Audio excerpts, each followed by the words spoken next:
ছাদে আমি বিভিন্ন রকমের সবজি গাছ লাগিয়েছি। তো এবারে ভাবছি কি কটা শাকের বীজ বসাবো।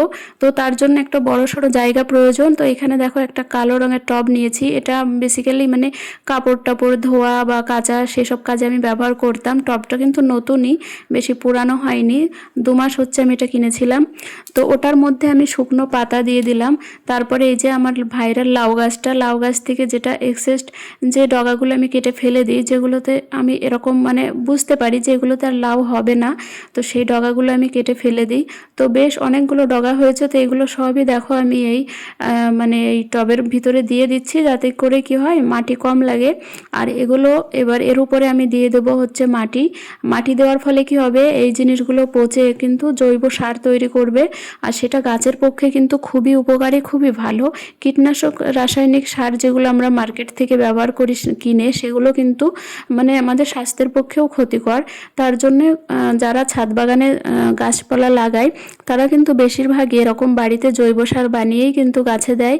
আর আমি 2টো বক্সে অলরেডি জৈব সার বানাতে দিয়েছি। এই যে দেখো এই বালতির মধ্যে দিয়েছি, আর একটা বক্সের ভিতরেও আছে। তো এই যে সবজির খোসা, যাবতীয় কিচেন ওয়েস্ট যেটা হয়, সেগুলো আমি কিছুই ফেলি না, সব কিন্তু গাছে দিই। আর এই যে দেখো নতুন গাছে ফুল ফুটতে শুরু হয়ে গেছে, কত সুন্দর লাগছে আমার ছাদ বাগানে। এটা প্রথম গোলাপ ফুল, এটা ইয়াসিনের পাপা লাগিয়ে গেছে, আর উনি বাড়িতে নেই, আর ফুলটাও ফুটেছে। তো আজকে ওনার কথাও মনে হচ্ছিল যে মানে কত সুন্দর ফুলটা ফুটেছে, থাকলে ও দেখতো। আর আজকে ছাদে কিন্তু ভীষণ হাওয়া হচ্ছে, সেই হাওয়ার দোলায় ফুলটাও নড়ছে, বেশ দারুণ লাগছে দেখতে। আর অর্গানিক সবজি খেতে হলে অবশ্যই তোমাদের যদি ছাদ থেকে থাকে তাহলে ছাদের উপরে অবশ্যই গাছ লাগাও, আমি তো বলবো। আর খুব বেশি কিন্তু মানে যে খরচ হয় সেটাও না।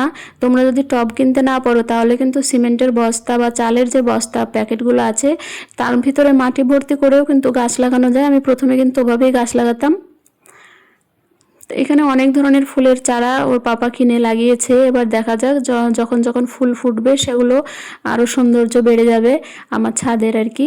আর এই যে গাছটা, এটা হচ্ছে নয়নতারা গাছ, এর একটাও মানে ফুল ফল পাতা কিছুই ছিল না। তো আমি ডালগুলো কেটে দিয়েছিলাম, দেওয়ার পরে নতুন আবার পাতা এসেছে, আবার হয়তো ফুল হবে এই বর্ষায়। আর এই যে দেখো টমেটো গাছটা, টমেটো গাছেও ভালোই টমেটো ধরেছে।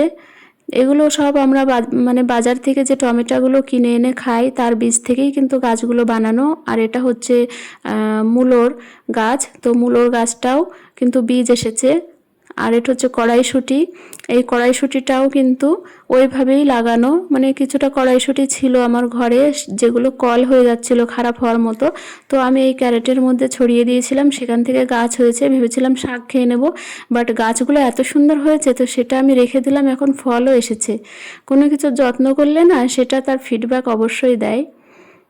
আর এখানে মাচানটা তৈরি করে রেখেছি, কারণ শসার বীজ বসানো হয়েছে, চারাও বেরিয়ে গেছে, মানে 2-3 ইঞ্চি করে হয়েছে, তো তার জন্য মাচাটাও রেডি আছে।